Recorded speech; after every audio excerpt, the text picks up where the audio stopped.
Yeah, you know, when we left the other day, we were tempering it. We had quenched it. We normalized and quenched. And the knife was like with a 65 Rockwell, which is this one here. And you can tell it's trying to dig in just a little bit. And we're going to hit it with a 60. And it's escaping it really good, which is what we want. We want to see how it's grabbing and biting right there. It's just sliding right off of it. It doesn't want to bite it off because that blade is hard. But we tempered it down from that 65 to about a 60, and which is what we want. We want a good strong edge that'll, you know, that'll hold an edge without chipping, you know, or without breaking. So, but we've got it cleaned up from the temper, and what we're fixing to do now is we're going to go and we're going to move on up in our grits, trying to clean up these grind lines and stuff, and then we'll get to working on the handle. We'll get our handle material picked out, cut out, pinholes drilled, and then we'll glue it up and clamp it up and wait a little while. So we'll go to the grinder over here. And,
well, yeah, I've got a lot of Indian in me, so I don't have a lot of arm hair. I don't have much body hair, and I have a hard time growing hair right here. But yeah, I had a class this weekend, and I got several little burns on me from Ford. So yeah, burns from the fire and all that stuff. It's part of it. How long did it take you to figure out all those different belts? Oh Lord. A long time, because when I first started, I was using an angle grinder with flat disc because I didn't know, well, I didn't have any of this stuff. I graduated from the flat disc on the angle grinder to the little Harbor Freight 1x30. I think Harbor Freight should sponsor me. It's much money as I and I still use, like, now I've got a Harbor Freight 1x30 graveyard in the back of the shop there, because when this blue one right here dies, well, I've got two. I'm only using one, but I've got two. But when one or the other dies, I'm going to just replace it with one that's left. And when it dies, I'm going right back to the Harbor Freight to get another one, because they're just dandy little machines to have. And then I upgraded from that, built an old one right here, and it works. It's not great, but it works. So, and I guess it's been about 4 years, because that's when I built that one, about 4 years ago. Me and a buddy of mine built it. So, and they come out with new belts all the time, so you're constantly learning more.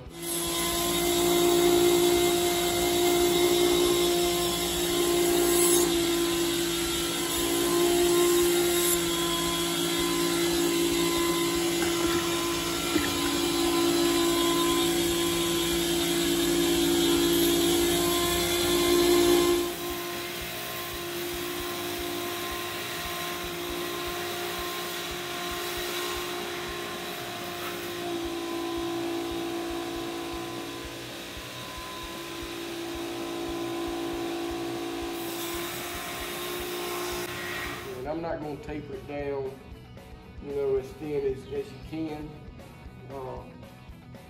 But just trying to clean it up so it's, you know, ready to take the handle material, the wood that we're going to use, you know, so it'll fit up flush on both sides, top and bottom, and all that kind of good stuff. And that's the next step of the process. Right now we're going to go and get our wood, get it, you know, cut, marked, drilled, and all that kind of good stuff. Get ready to set it up for epoxy. So we're going to walk over here to the, I think I'm going to use the black wall, and this one to kind of mark the length.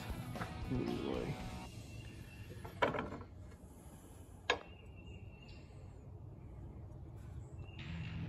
Cut it off. I'm not trying to be exact with this one.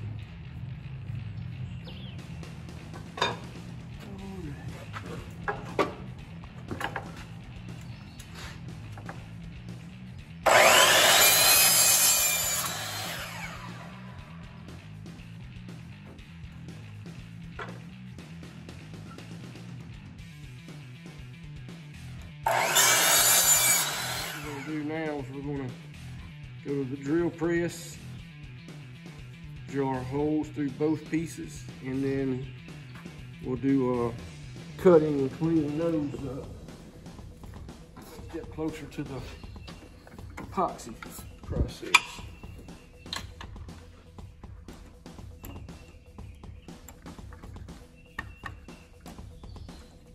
Another Harbor Freight tool.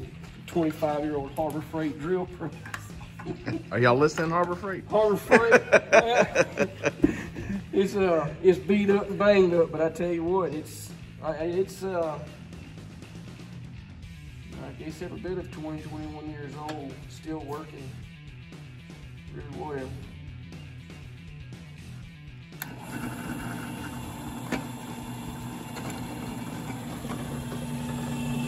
Real scientific method of doing this the way I do it.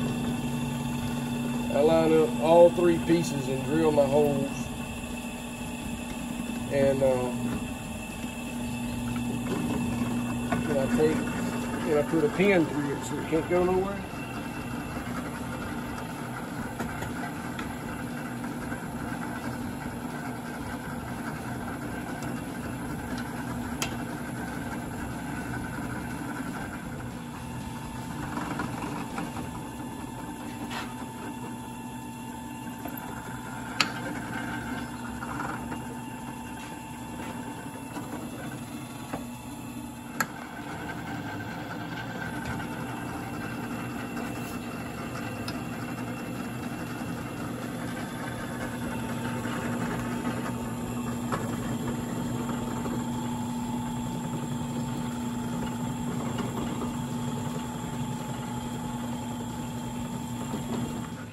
All right, so we got the pinholes drilled,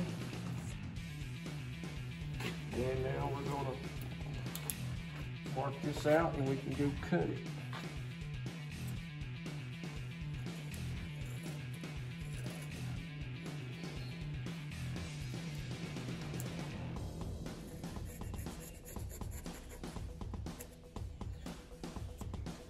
But I use my table saw to do this with rather than a bandsaw.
Now they're safe enough that we put them on the knife, get them epoxied and clamped up.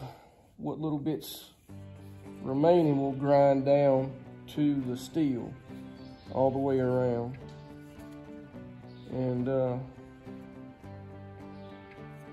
know, then go from there. We can work on cleaning it up, sanding it, getting it oiled and all that kind of good stuff.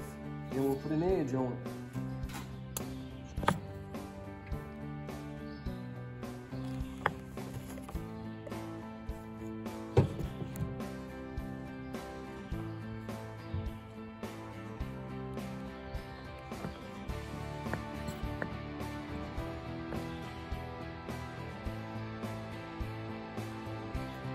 The bottles are about empty.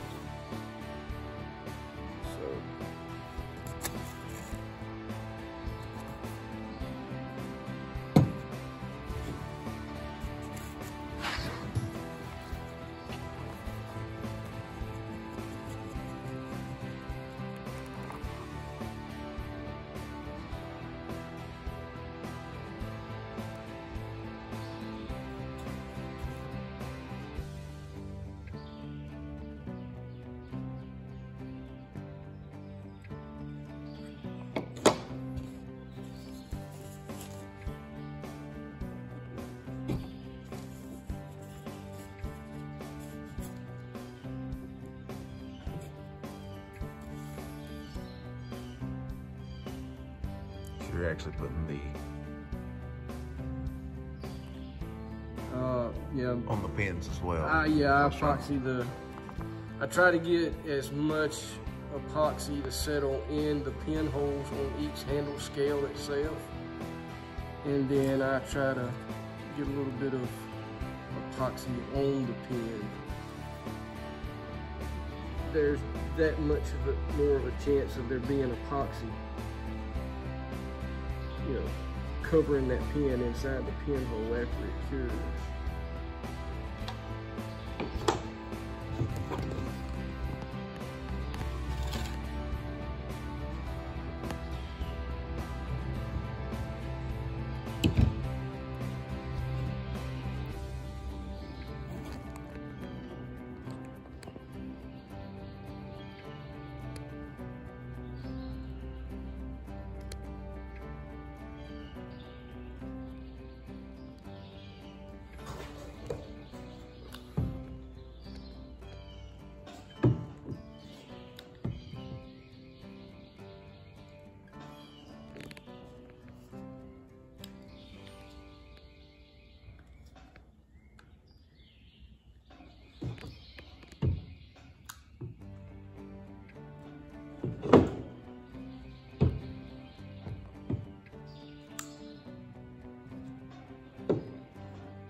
Clamped.